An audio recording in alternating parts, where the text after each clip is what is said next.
يضلله فلا هادي له ونشهد أن لا إله إلا الله وحده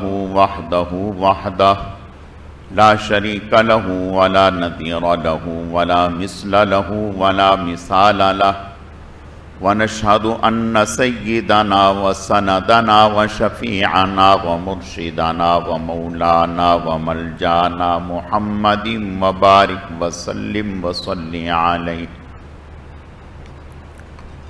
أعوذ بالله من الشيطان الرجيم. بسم الله الرحمن الرحيم. الله يصطفي من الملائكة رسلا ومن الناس. وقال الله تبارك وتعالى في مقام آخر: إن الله اصطفى آدم ونوحا وآل إبراهيم وآل عمران على العالمين. صدق الله مولانا العظيم وبلغنا رسوله النبي الكريم ونحن على ذلك لمن الشاهدين والشاكرين والحمد لله رب العالمين.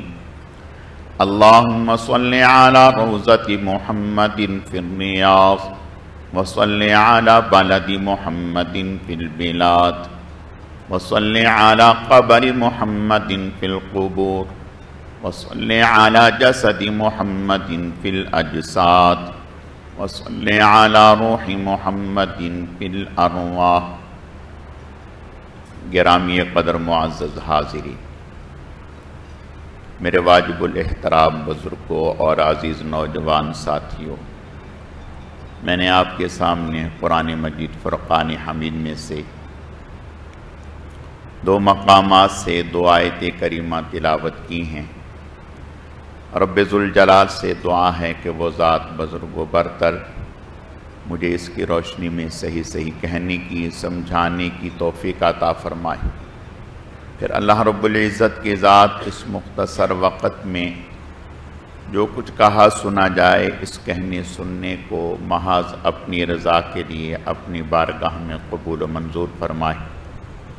ہم سب کی نجات اور ہدایت کا، مغفرت کا ذریعہ اور سبب بنائے. میری آج کی مختصر گزارشات کا موضوع اور عنوان انبیاء کرام اللہ کے منتخب لوگ ہوتے ہیں اور اللہ تعالیٰ کے چنے ہوئے لوگ ہوتے ہیں. یہ عنوان ہے، اسی سے متعلق چند باتیں عرض کرنی ہیں.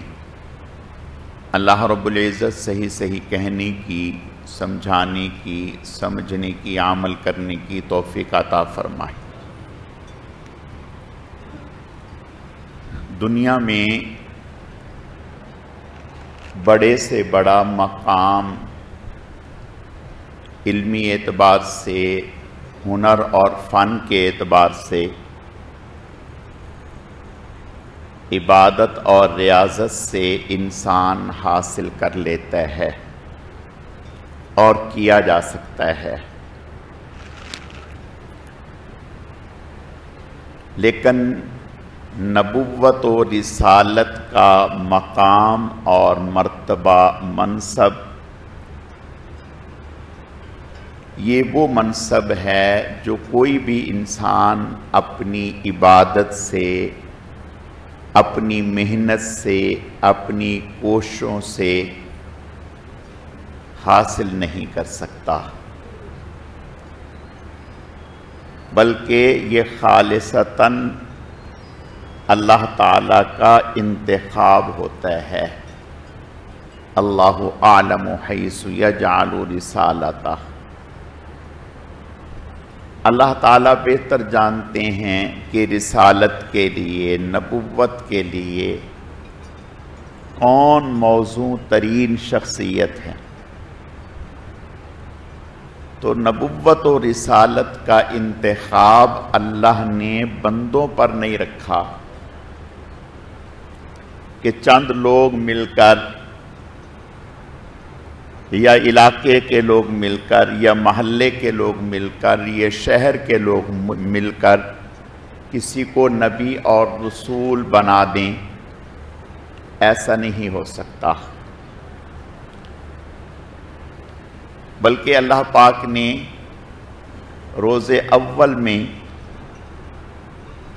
جن کو بہتر جانا انہیں اس مقام کے لیے منتخب فرما لیا۔ اللہ پاک نے قرآن میں ذکر فرمایا ان اللہ اصطفیٰ آدم و نوحا و آل ابراہیم و آل عمران علی العالمین۔ اللہ پاک نے حضرت آدم علیہ السلام کو، حضرت نوح علیہ السلام کو، حضرت ابراہیم علیہ السلام اور ان کی آل اولاد کو چن لیا۔ تو گویا نبوت و رسالت اللہ تعالیٰ کا عطیہ ہے، اللہ تعالیٰ کی طرف سے ایک دیا ہوا مقام اور مرتبہ ہے۔ اور پھر نبی جو ہوتا ہے وہ معصوم ہوتا ہے، نبی سے گناہ سرزد نہیں ہوتا، نہ نبوت سے پہلے نہ نبوت کے بعد۔ نبی کا دل ہر وقت اللہ تعالیٰ کی طرف متوجہ رہتا ہے، اور نبی کو اللہ تعالیٰ کی رحمتوں کا مشاہدہ ہوتا ہے۔ نبی اللہ تعالیٰ کی حفاظت میں ہوتا ہے، اللہ تعالیٰ نبی کی ہر گناہ سے حفاظت فرماتے ہیں، اور نبی روئے زمین پر اللہ کا خلیفہ اور اللہ تعالیٰ کا نمائندہ ہے۔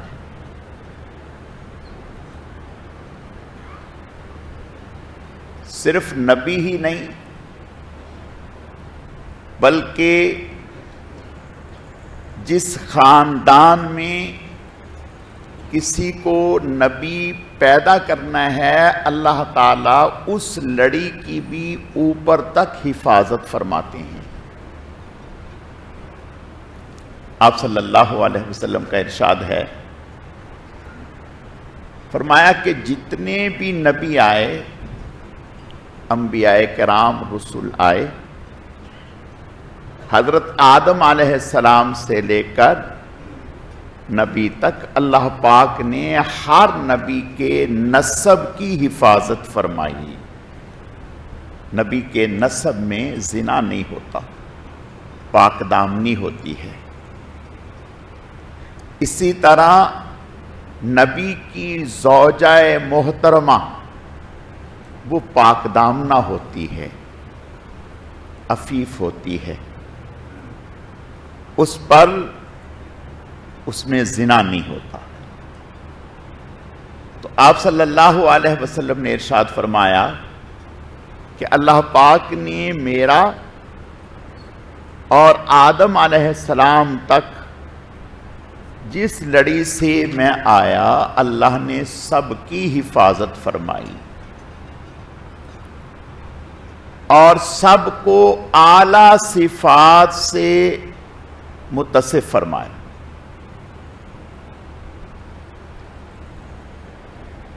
ابو سفیان رضی اللہ تعالیٰ عنہ ابھی اسلام نہیں لائے تھے، اسلام سے پہلے شام میں تجارتی سفر پر تشریف لے گئے، اور ادھر جناب رسول اللہ صلی اللہ علیہ وسلم نے ہرقلہ کے نام خط لکھا، دعوتی خط، اس کو دین کی طرف دعوت دی۔ تو جب خط اسے ملا، اس نے کہا کہ یہ جہاں سے خط آیا ہے اس علاقے کے کوئی لوگ دیکھو۔ چنانچہ ابو سفیان رضی اللہ تعالیٰ عنہ اپنے 30 ساتھیوں کے ساتھ لوگوں نے بتایا کہ حجاز سے، مکہ سے ایک تجارتی قافلہ آیا ہوا ہے، تو کہا ان کو بلاؤ۔ بلایا گیا تو ابو سفیان سے ہرقلہ نے کہا کہ میں آپ سے کچھ سوالات کرنا چاہتا ہوں، آپ صحیح صحیح جواب دیجیے گا۔ تو ہرقلہ نے ابو سفیان سے حضور صلی اللہ علیہ وسلم کے بارے میں سوال کیا کہ آپ میں جس شخص نے نبوت کا دعویٰ کیا ہے وہ نسب کے اعتبار سے کیسا ہے، اس کا نسب کیسا ہے؟ تو ابو سفیان نے جواب میں کہا وہ عالی نسب ہے، اس کا نسب بہت اونچا ہے۔ تو ہرقلہ نے جواب میں کہا کہ بالکل ٹھیک ہے، میں نے جتنے بھی نبیوں کے حالات پڑھے سارے ہی نبی عالی نسب ہوئے، کوئی بھی نبی ایسا نہیں جو کسی کمزور نسب سے پیدا ہوا۔ گویا نبی جو ہے وہ بہت اونچا مقام والا ہوتا ہے تو اللہ تعالیٰ اس کے نسب کی بھی حفاظت فرماتے ہیں۔ حدیث شریف میں آتا ہے کہ حضور صلی اللہ علیہ وسلم کے آباء و اجداد میں جتنے بھی گزرے سب بے پناہ صفات رکھنے والے۔ آپ کے والد حضرت عبداللہ، دادا حضرت عبد المطلب، پردادا حضرت ہاشم، پھر عبد مناف، سب بے پناہ صفات والے۔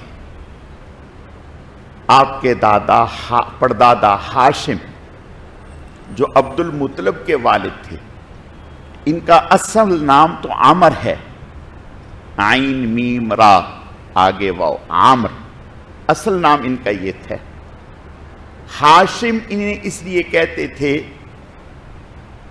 کہ یہ مکہ میں کئی دفعہ قحط پڑا تو سب لوگوں کو اپنی طرف سے یہ کھلاتے تھے، روٹی چور چور کر کے، سرید بنا بنا کر کے کھلاتے تھے۔ تو اس سے حشم کے معنی ہیں چورا کرنے کے ٹکڑے، تو اس سے ان کا نام ہاشم پڑ گیا۔ ہر وقت دسترخوان ان کا پیچھا رہتا تھا۔ صرف یہی نہیں بلکہ اگر ایسے لوگ کوئی مسافر آ جاتے جن کے پاس سواری نہ ہوتی تو انہیں فی سبیل اللہ اونٹ دے دیا کرتے تھے۔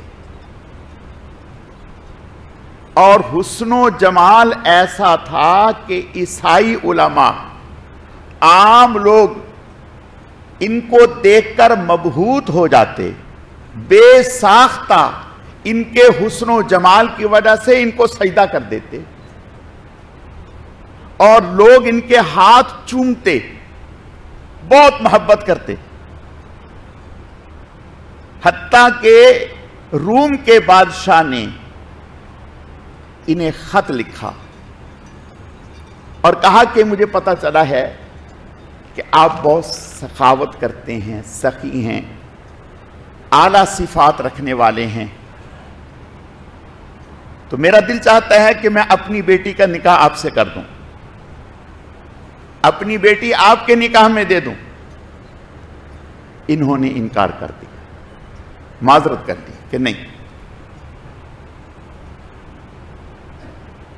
عرب مکہ کے لوگ تجارتی اسفار کیا کرتے تھے، سردی کے زمانے میں یمن اور گرمی کے زمانے میں شام، سال میں 2 سفر ہوا کرتے تھے، اور ان اسفار کو پرامن حضرت ہاشم نے کیا۔ اس وقت لوگ تجارتی قافلوں پر حملے کیا کرتے، لوٹ لیتے، تو انہوں نے مختلف قبائل سے بات کر کے تجارتی اسفار کو پرامن کیا کہ لوگ آزادانہ طریقے سے بغیر کسی ڈر اور خوف کے تجارتی اسفار کے لیے جائیں. اللہ پاک نے اس کا ذکر قرآن پاک میں ذکر فرمایا لإیلاف قریش ایلافہم رحلۃ الشتاء والصیف. تو یہ ان کے کارنامے. عرب کے بڑے بڑے لوگ اپنی بچیوں کی ان سے نسبت کرنے کے لیے پیش لیکن انکار کرتے رہے. اللہ تعالیٰ کا کرنا. ایک دفعہ تجارتی سفر کے لیے جب جا رہے تھے, جاتے مدینہ سے ہو کر کے جاتے, تو مدینہ میں ایک شخص کے ہاں یہ حضرت ٹھہرتے, حضرت ہاشم ایک شخص کے ہاں ٹھہرتے. تو ایک دفعہ ان کی صاحبزادی کے لیے ان کی بھی خواہش کہ بھئی یہ خوبرو ہیں, تو انہوں نے ان کی بھی خواہش, اور حضرت نے ان سے ذکر کیا اب ان کی بیٹی کے لیے. اس کا نام تھا سلمہ. فرمایا کہ بھئی اگر آپ مناسب سمجھیں تو اس کا نکاح مجھ سے کر دیں. انہوں نے کہا کہ اس شرط پر کرتے ہیں کہ اپنے معاملات میں خود مختار ہوگی, یعنی اگر یہ چاہے گی تو آپ سے علیحدگی لے لے گی اور اس کو یہ اختیار ہوگا, اور دوسرا ہم اسے مدینہ سے باہر نہیں بھیجیں گے, یہیں رہے گی. فرمایا منظور ہے, قبول ہے. حضرت ہاشم کا حضور صلی اللہ علیہ وسلم کے دادا کے والد نکاح ہو گیا, رخصتی ہو گئی. اللہ پاک نے بیٹا عطا کیا, ایسا حسین. جب پیدا ہوا تو بالوں میں ایک سفید بال تھا, سیاہ بالوں میں ایک سفید بال تھا. اس سفید بال کی وجہ سے اس بچے کا نام رکھ دیا شیبۃ الحمد. شیبۃ الحمد اس کا نام رکھ دیا. حضرت ہاشم نے جب مکہ پہنچے تو اپنے بھائی مطلب سے درخواست کی کہ دیکھو اس طرح سے میں نے نکاح کر لیا اور اللہ پاک نے مجھے اولاد سے بھی نوازا ہے, تو وہ بچہ اگر میرا انتقال ہو جائے تو آپ اس کا خیال رکھنا. اور اللہ کا کرنا, ابھی جوان ہی تھے, 25 سال کی عمر میں حضرت ہاشم کا انتقال ہو گیا. جب ان کا انتقال ہوا اور یہ بچہ جو شیبۃ الحمد ہے یہ بڑا ہوا تھوڑا سا, تو حضرت ہاشم کے بھائی مطلب انہیں لینے کے لیے مدینہ پہنچے. ان سے درخواست کی کہ ہمارے بھائی کی وصیت تھی, آپ اس بچے کو ہمارے حوالے کر دیں. انہوں نے اس بچے کو شیبۃ الحمد کو مطلب کے حوالے کر دیا. تو یہ انہیں اپنی سواری پر پیچھے بٹھا کر کے جب مکہ لے کر کے آئے تو کپڑے میلے کچیلے. لوگوں نے دیکھ کر ان سے کہا کہ یہ کون ہے, اور اندازہ کیا کہ شاید عبد المطلب کا یہ غلام ہے, مطلب کا یہ غلام ہے. تو لوگوں نے اس بچے کو شیبۃ الحمد کو عبد المطلب کہنا شروع کر دیا, یعنی مطلب کا غلام, اور وہاں سے ان کا نام عبد المطلب پڑ گیا, ورنہ اصل نام جو ان کا تھا وہ شیبۃ الحمد تھا. اور یہ عبد المطلب حضور صلی اللہ علیہ وسلم کے دادا ہوئے, اور اللہ پاک نے ان میں صفات اپنے والد حضرت ہاشم سے بھی زیادہ رکھی, کمالات, خوبیاں, صفات ان سے بھی زیادہ رکھی. علماء نے لکھا جب کبھی مکہ میں بارش کی ضرورت ہوتی, حضرت مطلب کو لوگ کہتے دعا کے لیے, حضرت مطلب دعا کرتے, اللہ تعالیٰ ان کی دعا کی برکت سے بارش اتار دیتے تھے. اور پھر ایک وقت آیا ماشاءاللہ اونچا لمبا قد اور حسن و جمال کے پیکر, حضور صلی اللہ علیہ وسلم کی جس سال ولادت ہوئی چند مہینے پہلے مکہ میں کعبہ پر حملہ کرنے کے لیے ابرہہ چلا اور اس نے مکہ پر حملہ کرنا چاہا، اور مکہ پر حملہ اصل میں بیت اللہ پر حملہ تھا۔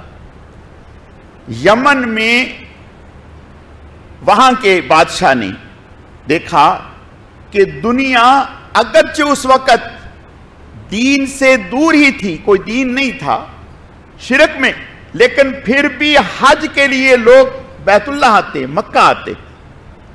تو یمن کے بادشاہ کو یہ بات ناگوار گزری، اس نے یمن میں ایک کلیسا تیار کیا، گرجا تیار کیا، اتنا اونچا اتنا اونچا اتنا اونچا کہ اگر آدمی اس کے پاس کھڑے ہو کر کے یوں دیکھے تو سر سے ٹوپی نیچے گر جائے، اتنا اونچا، اور اس کو ہیرے جواہرات سونے چاندی سے اس کو مزین کیا تاکہ لوگوں میں خوب اس کی شہرت ہو جائے، پذیرائی ہو جائے، اور عرب اس سے مبہوت ہوں اور اس کی طرف متوجہ ہو جائیں۔ لیکن بیت اللہ سے منحرف کرنے کے لیے اللہ کا کرنا ایسا ہوا کہ عرب کے کچھ لوگ انہیں یہ ناگوار گزرا، تو کسی نے رات کی تاریکی میں اس میں جا کر کے گندگی پھینک دی اور گندگی کی غلاظت کی بھی۔ اس سے ابرہہ کو سخت ناگواری ہوئی اور اس نے یہ طے کر لیا کہ بیت اللہ کی اینٹ سے اینٹ بجاؤں گا، اور لشکر لے کر، ہاتھی لے کر مکہ کے اوپر چڑھائی کر دی۔ حضرت عبد المطلب کو پتا چلا جب مکہ پہنچا، مکہ کے قریب، تو اونٹ جو ان کے چر رہے تھے وہ اس نے ان پر حملہ کیا اور انہیں اپنی تحویل میں لے لیا۔ حضرت عبد المطلب نے بیت اللہ میں آ کر کے اللہ کی بارگاہ میں دعا کی کہ یا اللہ پاک، آپ کا گھر ہے، آپ ہی اس کی حفاظت فرمائے، ہمارے بس کا کام نہیں۔ اور ادھر بادشاہ نے، ابرہہ نے حضرت عبد المطلب سے ملاقات کی خواہش ظاہر کی، ملے، کہا کہ آپ کو پتہ ہے کہ میں بیت اللہ کے اوپر حملہ کرنا چاہتا ہوں۔ حضرت نے فرمایا ہم نے سن لیا۔ کہا کہ آپ کچھ کہنا چاہتے ہیں؟ فرمایا بس میں اتنا کہنا چاہتا ہوں کہ آپ نے اونٹ پکڑ لیے ہیں، وہ ہمارے حوالے کر دیں۔ جب حضرت مطلب ان کے پاس گئے تو حضرت کو دیکھ کر وہ اپنی جگہ سے اٹھ گیا اور حضرت کو برابر بٹھایا، روب میں آ گیا۔ جب حضرت نے یہ بات کہی تو کہنے لگا میں تو حیران ہو رہا ہوں، میں تو سمجھا تھا کہ آپ بیت اللہ کے حوالے سے کوئی بات کریں گے اور آپ اپنے اونٹوں کی بات کر رہے ہیں۔ حضرت نے فرمایا کہ دیکھو یہ اونٹ میرے ہیں، مجھے اس کی تکلیف ہے، یہ بیت اللہ جس کا گھر ہے وہ بڑی طاقت والی ذات ہے، وہ خود آپ کا مقابلہ کر لیں گے۔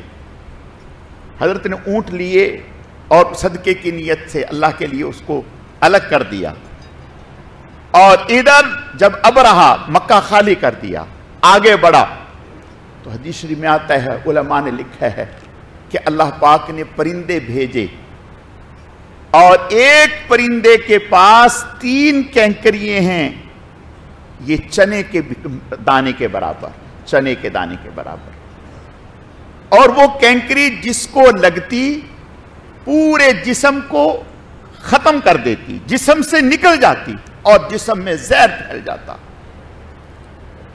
چنانچہ ابرہہ نے اور ان کے لوگوں نے ایک ہاتھی جو اس وقت سب سے بڑا ہاتھی تھا، محمود نامی، اس کو چلانے کی کوشش کی، وہ بیٹھ گیا، ہر سمت چلتا تھا، بیت اللہ اور مکہ کی طرف نہیں جاتا تھا، اس کو وہیں چھوڑ دیا۔ اور اللہ کا کرنا، جب اللہ تعالیٰ کی طرف سے یہ جس کا ذکر اللہ پاک نے سورہ فیل میں الم تر کیف فعل ربک باصحاب الفیل الم یجعل کیدہم فی تضلیل وارسل علیہم طیرا ابابیل، اس میں اللہ نے ذکر فرمایا ان پرندوں نے آ کر کے جب یہ پھینکی تو اس ہاتھی کے اوپر کسی پرندے نے کوئی کینکر نہیں پھینکا اور وہ ہاتھی بچا، اور باقی ہاتھی اور افراد اللہ پاک نے ان کے جسم میں ایسا زہر ڈال دیا کہ ان کے اعضاء گل گل کے جھڑنے لگے، حتیٰ کہ ابرہہ اپنے علاقے تک پہنچتے پہنچتے گل سڑ کے اس کا جسم بالکل الگ الگ ہو گیا۔ اس طرح سے اللہ پاک نے، اور آپ صلی اللہ علیہ وسلم کی اسی سال آپ صلی اللہ علیہ وسلم کی اللہ پاک نے بعثت فرمائی، آپ کو روئے زمین پر اللہ پاک نے مبعوث فرمایا۔ علماء نے لکھا کہ جب آپ صلی اللہ علیہ وسلم جس سال تشریف لائے، اس سال پورے اس علاقے میں بارشیں اور دیگر اللہ تعالیٰ کا رحمتوں کا نزول ہونا شروع ہو گیا۔ باقی انشاءاللہ آئندہ جمعے اللہ رب العزت سمجھنے کی، عمل کرنے کی توفیق